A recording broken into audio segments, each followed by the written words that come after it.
पहिला रतिया बोल लगे जान बोल बोल ये बता दे ससुरवा के बतिया कैसे बितलो तोहर पहिला रतिया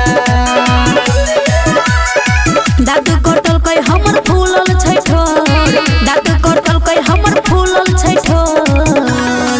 सैया राती में दहेजुआ पलंग देखो तोर सैया राती में दहेजुआ पलंग देखो तोर सैया राती में दहेजुआ पलंग देखो तोर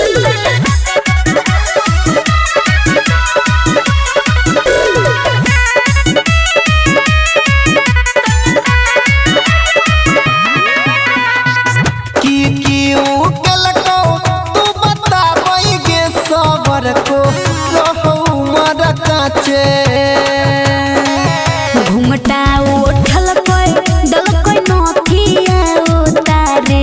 बतिया साचे साचे गलिया में चुमा ललका छुलकर पोरे पोर गलिया में चुमा ललका छुलकर पोरे पोर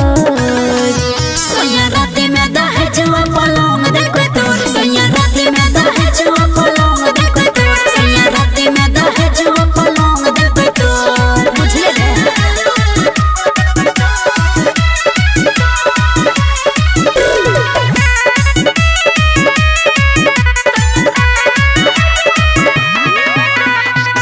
चोली खोललको